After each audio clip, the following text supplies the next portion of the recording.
actually not a joke. That's a wrap. All right. Sweet. God damn, dude. We got into some lawyer mumbo jumbo in there. Yeah, well, you did most of the talking, man. We've got Daniel Scrivner here from Boulder, Colorado. He's a seasoned businessman, entrepreneur, designer, and investor. We're going to talk to him about his humble roots, and we're going to talk to him about his career and now him as an investor today. Daniel, welcome to Zero G Capital. Thank you for joining us. So we talked a little bit about your upbringing. Tell us where you come from. Who do you hail from? Yeah, so I come from a small town in Southern California. Best way I usually describe it is it's between Los Angeles and Las Vegas if you're driving. Okay. It's in the high desert and it's called Victorville. Victorville. Yep. And was Victorville a good place to grow up? I mean, I think I had amazing parents. My dad's a scientist. He's a mathematician. He's worked at DARPA his whole life. My mom was a teacher. So in the house, I mean, it was an amazing place, and I loved being outside, and we had desert to go run around in, so no complaints. Kind of interesting that you became a designer when your father was a scientist, not known for their creativity, right? Yeah. And your mother was a teacher. Tell us about what in your early years got you in a design thinking. Yeah, it's a great question. I admittedly definitely stumbled into design. Like, I remember growing up, especially in high school when you start to have art classes, those were my least favorite classes outside of history. I really hated art. I didn't think I was good at it. I didn't understand it. But the way I kind of fell into design is one of the things I wanted to do was graduate early from high school. So I started taking some classes in the summer to get some extra credits. And I ended up taking a class on HTML. This was back when it was just HTML. You didn't have CSS or JavaScript. And it was Did you have scrolling marquees yet? You did. You had the construction worker. You had the scrolling marquees. Brand new, all right. Yeah, brand new. But for me, it was awesome because it was the first time I could build something on my own, have something I could share, and have someone go and visit, or have someone go and see this page or this website I put together. And I got hooked on building, and a big part of that for me then was I would build it, and then I would be like, God, this looks awful. Yeah. And so naturally, I had to figure out design, and this is the last thing I would say is I think for me what got me interested in design is it's a perfect intersection between solving really hard problems and using your gut, using your intuition. I've had several people ask me just kind of like, how do you do it? How do you get started in design? And literally the advice is just start doing it. Because for me, it was like, if you're interested in it and you want to get good, don't worry about going to school. Don't go to General Assembly. Don't do that. Just go and do. We have nothing against General Assembly. No, nothing against General Assembly. But specifically on the design front, I think the idea of design education is kind of silly. Because so much of it is built, so much of the success of a design is working with clients, being able to pitch your ideas, being able to take their feedback, being able to discuss trade-offs. And if you can't do that well, it doesn't matter how good your hard skills are, you're not going to be effective. You're just not going to ship good work. You're going to be a self-learner, basically. Yeah, and it's all about shipping good work. It's not about having work that you've done in Photoshop that then doesn't work in the real world. You know, I graduated high school early, and for me, I'd been working since I was 15 and a half because I just wanted to help. I wanted to go, I wanted to have a job, I wanted to have an income, I wanted to pay for my own things. So I graduated 6 months early, and part of that was because I could finally work full-time if I graduated high school, and I was just excited about that. So I did that. I didn't have any money saved up for college, and my parents had a little bit of money saved up for college, but in my thinking, if I could go to a local college and get the same first 2 years, why wouldn't I do that? And why would I rather go and try to pay $30,000, $40,000 a year and get to that? Sure. So my goal was, okay, I'm going to go to as like, not awesome as it might sound, I'm going to do what I think makes the most sense, which is go to the local community college, do that for 2 years. And so, long story short, I did that for almost the 2 years. And then I had a moment where I felt like there was a fork in the road. And I was either going to finish up my 2 years and go to a four-year university and kind of finish off the last 2 years.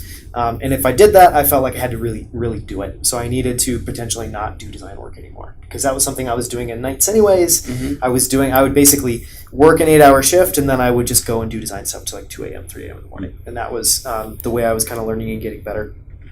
So I had this fork in the road. I was like, okay, I can either go to a four-year university or, again, I can maybe do something that feels right but isn't necessarily the best optically, which is just, you know, what I was calling it pause school, but it was effectively quit going to school, try for 6 months, just quit my job as well and try for 6 months just making it on my own in design. Mm-hmm.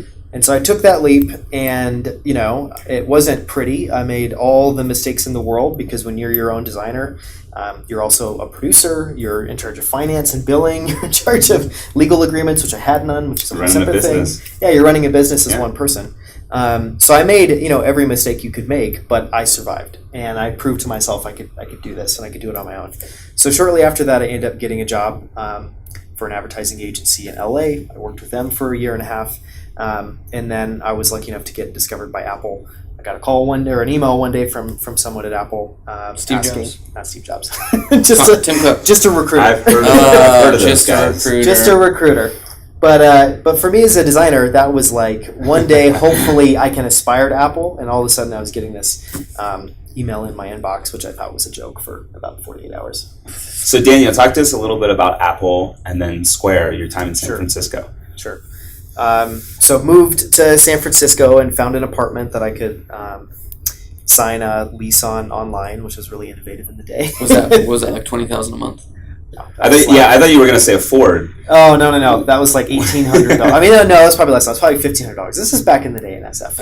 Okay. This is before the... This was actually like 2009, 2010, so it was also when the economy wasn't doing super great. Nice. Okay. Yeah, so it was a good time to move. Good time. Yeah. Good time.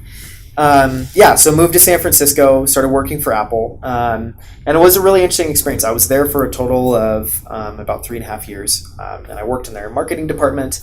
They called it Marcom, or Marketing Communications, and that team basically did literally everything outside of advertising. So everything from what you see in the retail stores, what you see on the packaging, what you see on the website, the keynote, even stuff that appeared in the product. And for me, it was amazing because I was obviously a big fan of Apple for a long time, but it was in the last couple of years that Steve was there, and it was just really cool to get to go to some of the all hands and get to see him and Johnny around campus. And I don't know, it was just a pretty great time to be there. And the other thing that I feel really fortunate about was the creative lead of that department was a guy by the name of Hiroki Isai, who was just a really great creative director. And he was effectively like an SVP level, basically like an executive, and so I was probably something like 7-8 levels removed from him. And yet he knew about every project going on. He was able to join meetings and have really good questions and have really good kind of points of discussion and talking about trade-offs and why are we doing this on a design and why aren't we doing that.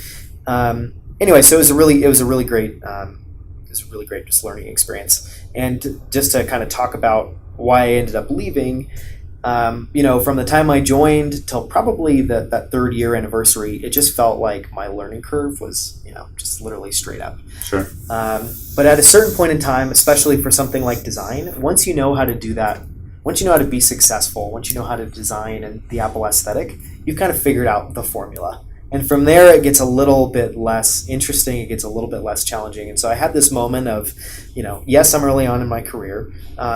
Yes, this is a great place to work, and there's no reason for me to leave. But would it be the best thing if I stayed here 10 years and didn't leave and maybe take a leap and take on a new challenge? And so I ultimately decided, because I felt like my learning curve had kind of flattened, and because I didn't think it was the best move for me to be there for another 5-10 years, where that's it's perfectly fine. It's a great place. I know a lot of people that still work there. But for me, it wasn't right. And so I ended up leaving, and I looked at a couple companies, but the one that was really interesting to me at the time was Square. And it was interesting for a couple I have a question for you about Apple right before we move on to Square. What would you describe as like the number one skill set that you attained there?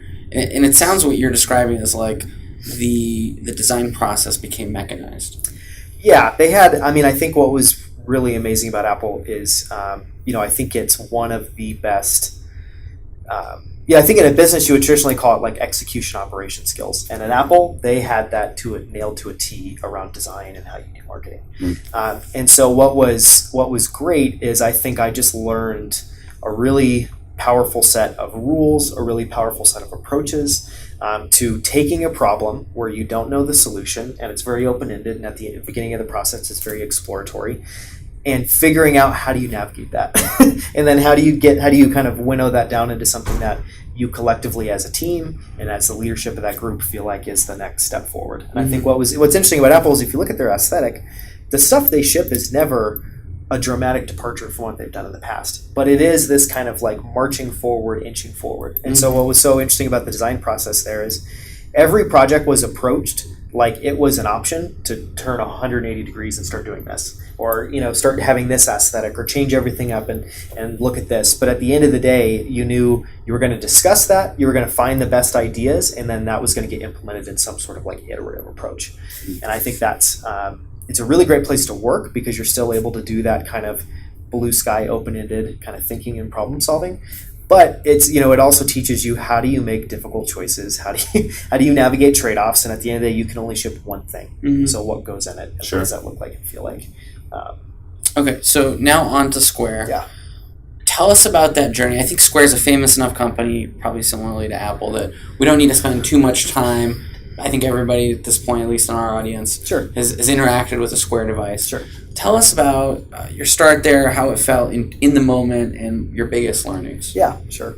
So what attracted me to Square was a couple-fold. I think early on they had a really, really strong design team, which even today, as I look at companies, is incredibly rare. And I think when you have in the problem space that they're working on, which is basically, at the time when Square started, most merchants either didn't have credit card acceptance because they couldn't afford it, or they couldn't afford the terminal, or they didn't want to do the 2-year plan, or whatever it was. They had spotty card coverage, or they were all on Verifone and some sort of those terminals. And basically, long story short, that experience is just abysmal from a business owner's perspective. But they didn't have any other choice, and they were locked into this, and they weren't able to have fees and a level of user experience that I think they would be happy with. But it didn't matter because all the people at the time were fine, and they were just extracting rent, and they didn't feel like they had any reason to improve. So what I really liked about Square is it was taking on a space where there was players that were no longer for a long time had not been innovating. They weren't focused on the customer.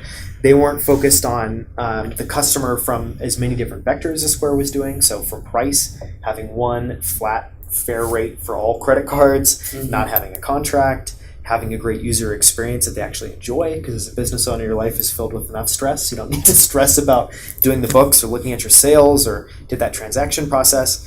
So it was just a really interesting problem. And they were using design in order to kind of solve that and make it something that was appealing. And I think the other thing that's interesting is I think Square's actual business model is B2B. It's largely servicing business owners, but the way they approached it from day one is like they were making a consumer product. They wanted to make it something that you enjoyed, you thought was cool, you thought was like aesthetically really nice and innovative, but at the same point in time, it was also super functional. So Daniel, talk to us a little bit about how Square is different than Apple. I know that we talked about how from the outside with these fast-growing companies, everybody thinks everything's like perfect and orderly inside, but it can really be a chaotic learning environment. Yeah, it was. I mean, literally, I don't think I could have done a bigger kind of 180-degree turn. Right. From Apple, which was really regimented, they really knew their approach. They really knew their tastes, like what felt right and what didn't feel right. And that was both really empowering and also very constraining. And, I think at Square, it was the opposite problem of everything is always up for questioning. And you never feel like anything is the final version. You always feel like you can improve it, tweak it a little bit more. And you just have to move ridiculously quickly. And I mean, one of the first learnings I had was, I can't even remember really what the launch was, but there was some large launch coming up. And I had been working on the UI for the Square Register app on iPhone.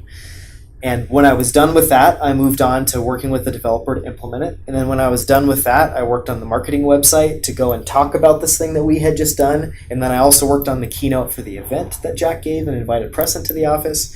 And so that was a great example of like suddenly your job wasn't just this, your job was anything and everything that needed to get done. What about workload, hours per week, expectations like that, contrasting the two? Yeah, much, much higher.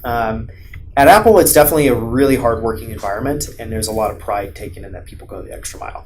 But what they did well, because I think they knew that they needed to have something that was sustainable, was they basically it was just always ebb and flow. And so basically every single quarter, there was some major thing that was launching, and you knew leading up to that time, you were going to be working late, you were going to be coming in on the weekends, you were not going to be taking vacation, and you were going to be giving it 100%. But once that was done, there was a moment of celebration. Everybody got together and we talked about the work and what shipped and what we felt was really strong and why, and kind of Hiroki or the team would get up and share some stories around what this launch meant and what they saw from the team. And then they literally, usually that would happen sometime in the morning, and then at noon they'd say, okay, well, if you go home, feel free to take a couple days off. And then you knew for the next 2-3 weeks, maybe a month, it would be a step function lower level of work. And you were recovering, you were starting to talk about what your next project was, you were maybe, as a designer doing some sketching or talking about kind of what you were hoping to achieve, and then it started ramping back up. And so at Square, it was not that at all. It was just all out, all the time, 60, 70 hour weeks, sometimes more than that, definitely coming in on the weekend, definitely staying till 9, 10, till it was really dark outside, and kind of walking home in the middle of the night. But it was a really great experience. And I think if you're at the right stage in your life where you're ready for that and you want that, there's nothing more exciting and fun than to just be all in with a team of people that you really enjoy working with. When you were at Square, did you know that this was going to be a big business? No. I mean, when I joined, I had a hunch. So for me, at the time when I was leaving Apple, I think a couple things were interesting. I remember, first off, once I made the choice to go and join Square, I had to go back and tell my manager at Apple what I was doing and where I was going. And that conversation was really interesting because at that time, no one was really leaving, especially a place like Apple, to go and work at a startup. That wasn't a thing. Mm-hmm. And that's hard to imagine now because I think now all the best designers, engineers exclusively work at startups. They've worked at a startup and now they work at some place like Apple or Google or Facebook, but that wasn't how that worked at the time. So I remember the whole time kind of the reading between the lines, what I kept feeling is like, that's really exciting. We're really excited for you. What are you doing? Like, right. why are you leaving Apple to go work at this company? So that was kind of one insight, and then I think the second was what at that point in time too. Most of the startups that at least that I saw or that I was aware of, there was no business model. And as weird as that might sound coming from a designer, that was really important to me, is that it was at a company that I felt like was sustainable. Like if I was going to go take this leap and work there, I didn't want to have the experience where I worked at a company for 12 months and then they went under. Sure. And so Square from day one had revenue. They were servicing what I think are always the most interesting businesses in every city, which are family owned, closely held, run by the founders, whether it's retail shops or health and beauty stuff or barber, whatever it is. I think, the businesses I enjoy the most, the places I like to go, are always owned by individuals. Mm-hmm. And so I got to work for that group and I got to try to work on something better. But it started out really small. And I think if you were to allow me to look into the future and see where Square is now, where Square was, 5.5 years later when I left, I would be both blown away and in just total disbelief. Mm-hmm. Because at the time, especially early on, we all felt like we were working on stuff and shipping stuff that we were really excited about. We all felt like we were moving forward, but it was just a constant. It always felt also like you were always putting out fires. There was always way more to do than you had time to do. You never felt like you had enough time. And so there's all these pressures that I think internally you just think gosh, there are definitely times where you're like, what are we doing? Mm-hmm. I don't know if this is going, I don't know if this is going anywhere. And some of that too is just you don't have a chance to get any distance. And you also don't see what it's like from the outside. You just see what it's like in the inside, like warts and all. Yeah. So for better or for worse. You can see under the curtain. Totally. And I think one of the things I took away from it was throughout my whole time there was always, it's just, I think, growing, hyper scaling a company and achieving some sort of an exit or some sort of a new sustainable path for the company is just always a huge amount of chaos. And so I remember, just thinking I'm not sure if this is going to go anywhere. And then to kind of see that through, I think the big takeaway that I had was if the underlying business has enough momentum, it can overcome any amount of internal dysfunction, problems with hiring, problems on teams, problems with execution, bugs. Any amount of that stuff can be overcome if there's enough fundamental momentum behind the business. And I think that's what I see today in companies like Uber, or in companies where there is a lot of dysfunction, there's a lot of stuff that needs to be improved. People immediately take that too. That means the business is not going to succeed. I don't think that's true at all.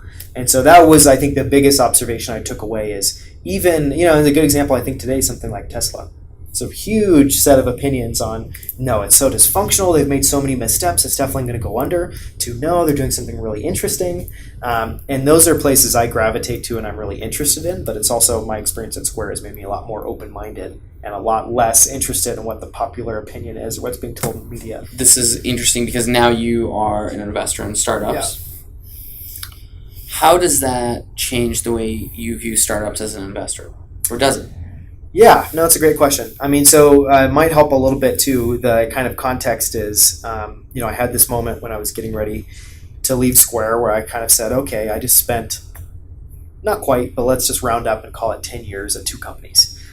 That's a long time. So you were at Square about 7 years. I was at Square 5.5 years, and I was at Apple 3.5 Okay. years. I got Yeah, so a total of 9. Just round up. Got it. Round up a little bit. Even decade. Right. But that's a huge amount of time. Even if we just talk about it actually in 9 years, I don't know many people that have worked a combined 9 years at just 2 companies. Mm-hmm. I see, I think it's very popular now for people to go and work 12, 18 months or 24 months at a place and kind of move on. Sure. Unfortunately, yeah. So I kind of had this moment of, okay, I just worked this large span of my life and a large span of my career at 2 companies. I had an amazing experience doing that. I don't know if I want to go do that again.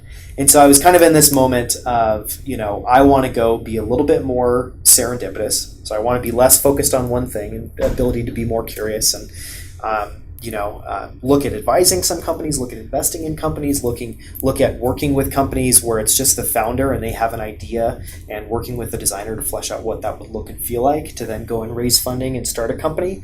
That sort of stuff is really interesting to me. And it would also allow me to take my skills because, again, part of kind of my experience at Square was joining as an IC, eventually being promoted to lead the entire design team, the entire creative team, which did everything from video production to copywriting to marketing to product design. And that allowed me to kind of be involved at the executive level and get a whole new understanding of what is design actually doing in a business. Mm-hmm. It's not there to make things look pretty. Mm-hmm. It's not there exclusively to come up with stuff that looks cool or takes advantage of the latest technology. It's about how do you, especially today, as more capital is out there, as there's more companies in every single space, I think I think design now is, it's more commoditized because more people understand it, but there's never been a bigger need to stand out, to be noticed, and to be the kind of like tiebreaker brand in an industry.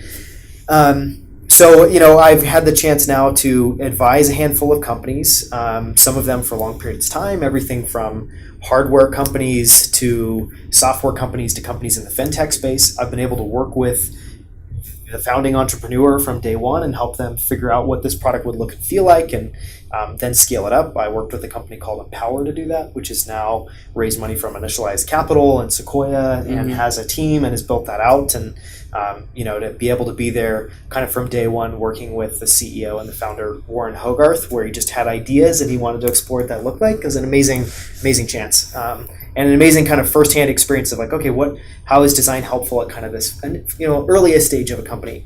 And then as an investor now, I've invested to date in 60 plus companies, again, across industries.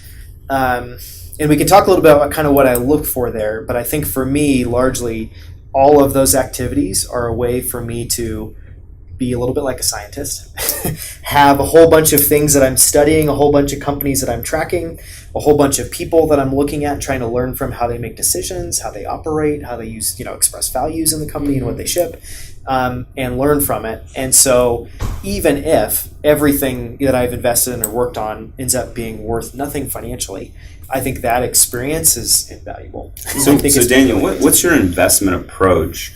And how has that been shaped by your time at Apple and Square? Yeah, I mean, it definitely plays a role. I think as an investor, it's really important for me to see what your product is, what it looks like, understand the process of how you came up with it, how you work on it, how you iterate it. I definitely do have a lens to, okay, is this going to potentially be a world-class business? What would that look like? What would that, and working with companies navigating through stuff like, there's a lot of startups with names that don't mean anything, that are really unrecognizable, helping them, or even companies too that have scaled up and are now at a moment where they want to think about maybe they need to rebrand because now they've been in this vertical, now they want to be in this vertical. Sure. So there's definitely a design problem solving lens that I use. But the much bigger one is getting to know the people involved, Yep. especially the CEO and the founders. Understanding, for me, one thing that's become more important over time is having a real deep understanding of why did they do this and why does it matter? Because I think one thing that I took away from my experience at Square is it is ridiculously hard to day in and day out be at a company trying to achieve this vision, and yet every single day it feels like you're putting out fires, dodging obstacles, feeling a lot of stress and pressure. So for me, a big piece is just, why is this company important to you, and why is this what you would do, even if it feels like the world might be against you. And so that's something I dig into a lot. And then the other one, which has really nothing to do with design, is things like, how sophisticated or intelligent are you about pricing? How do you think about this as an actual business? How do you go about acquiring customers? And that's informed by, I definitely invest primarily in early stage companies, but generally I think investing is a great way to learn about decision making. And I've also studied a lot of value investors and, kind of historic case. Sasha and I were just talking about Danaher the other day, and kind of studying these iconic companies that have achieved sustaining success and outperformance over like 10, 20-year periods. And so I think when you can take some of that, the stuff that's totally outside of this early stage world, you can take some of those lenses and you can apply it. I think that helps you make better decisions here. So you like to be really hands-on with the companies you invest in. As hands-on as I can be, or as it's helpful. Right. I think a lot of investors say, I'm here to help. I want to do whatever I can for you. I think it's very rare that people actually roll their sleeves up and help solve problems. I think a lot of investors are like, I'll help you make connections. I'll intro you to people I'll cold email, intro you to people on email. And I think the way I try to approach it is just make it really clear where I can help. Make it really clear how often I'm available to work with them. And then, honestly, leave it to them and leave it to the ebb and flow of the business to kind of get in touch with them at the right times and for them to reach out. Because I do find generally you can say that, and there are, some small chances for you to help out on a weekly basis, but usually the better cadence is there's some big decision or some problem that they're mulling over or thinking about on a quarterly basis that's really big and really important. And if you can help them work on those more ambiguous, open-ended, hard to reach a decision problems, I think that's a lot more valuable than some of the smaller tactical blocking and tackling type stuff. I totally agree. We front load a lot of that work in setting up a framework for decision making around the financial model. Sure. So that when it comes time to making these open-ended decisions, we at least have some tools to work on those. Yeah, and I think just the last thing I would say there is I think some of my experience too, not just as investing in early stage companies, I do that, but I've also now, I'm an LP in funds. Some of those I've helped seed and kind of start from day one. And some of that experience too, I think you can learn something totally different when it's your capital on the line and you're investing in these companies, and you definitely have a different bar for your expectations around how that should be treated and thought about. And I don't think it's an unrealistic bar. Obviously it's kind of close to home, but I think as an investor with your own capital, you want to see someone with acumen that's really diligent about what they do, that's really on top of these important things that I think in businesses can get lost, but stuff like regularly reviewing your performance and sharing that with your investors. That's good not only for the founder, not only for the team on some sort of cadence to just check in and say, how are we doing? What have we done well? What have we not done so well? What are some problems we're seeing? And I think that's also a really good output to share with investors. And then just some of the things too about like, if it's my, capital risk, I want to make sure you have a model of how you're thinking about this business. And I want to see people, even as far-sighted as it might be, I want to see people at those earliest stages have some sense or some idea of how this is a sustainable business in the future. And sure, we might start here and we might have to do a lot of movement to get there, but I think you're going to be much more capable to make those trade-offs if you know generally where you're heading. And I also just am not a firm believer in the invest in a company, hope for an exit, hope that they figure it out. I think I'm a much bigger believer in, smart people that have a long ways to go, but they know where they're going and they're in it for the long haul and they're in it to make a sustainable business and not just to reach an exit. For us, we frame the question, your question of, is this a sustainable business? We ask the question, are you solving a really important problem for your customers? Yeah. And if we can't get a strong yes on that, Yeah. then we think that it's difficult to become a sustainable business Yeah. long term. And we ask the customer. Yeah. So we don't just leave it to the opinion of us Sure. or the entrepreneur, right? Because at the end of the day, it matters what the customers think. Yeah. And no, I think that's really important. I think the bigger thing too that I would like to see companies think about is potentially some unsexy contrarian stuff like actually it's okay to have a shitty office in the beginning because you're trying to conserve cash, because you're trying to, maintain a bigger share of your company. And when you're making some of these we financial prefer shitty trade-offs, offices. yes, I do We look too. for shitty offices. Shitty offices, shitty Yeah. snacks. It's too nice. It's a no-go. We actually prefer no snacks. Well, and I actually like founders that, want to keep as big a chunk of their company as possible. I'm really excited to negotiate an investment with those founders because I think if their incentive is that this is their business, they're building it, but they need capital in order to help kind of accelerate things. I love it when that's the case because there's plenty of confidence there. They've got a lot of skin in the game. They're not trying to just sell a huge portion of the company. I'd like to end our conversation with a question that's kind of intrigued me. Where have you been most surprised by this early stage investment? Are there any trends that you feel like are deviating from what you think is true? Sure. Or are you seeing investments pop that you didn't think would pop? What's going on in the industry? Yeah, all of that. I think it's been a really interesting experience. So now, I've invested in a total of 60 companies. I've been doing that for almost 5 years now. And so it's a pretty good span of time because it's enough time to get some data. I think usually the way to think about it is if you're going to invest in an early stage company, your expectation should just be conservatively that you're either A, although you want to optimize against this, not going to see your money, or B, you're going to see your money, but it's going to be on like a 10 plus year time scale. And if it happens sooner than that, great. But that should be your expectation because I think that's the right way to kind of level set. And so if that's your expectation, 5 years is a pretty good chunk of time. And so it's been really interesting to see ideas or investment I passed on and what's happened to them since. I was thinking about it. They've all failed, right? No, they have not all failed. In fact, some have done really well. And I was actually thinking of an example of that the other day, which was I had a chance to invest, maybe a bit of background. I invest, maybe 10% or something of the investments I made are in kind of the cryptocurrency space in general. And so there was one investment I had the chance to make, which was in the Brave browser, maybe a year ago or something like that. And at the time, my history suggested that, looking at Firefox, looking at everything except for Chrome, it's really, really, really hard to get people to change browsers. But I think if you were, and that was kind of my decision at the time, and I felt really good about that. But I think it's done really well, and I wish it's something that I had supported. And I think it's done better than a lot of people expected. And if you were to ask me if I wanted to invest in it now, I would say yes, because it now lines up with kind of where I see crypto generally being valuable and useful. It's funny that 5-year time scale. you bring up Brave because I also passed on Brave, but for similar and different reasons. Yeah. They had a token sale, I think, with 18 participants. Yeah, I didn't invest in the token sale. Yeah, but the token sale to me was a leading indicator of what would come of the business itself. Sure.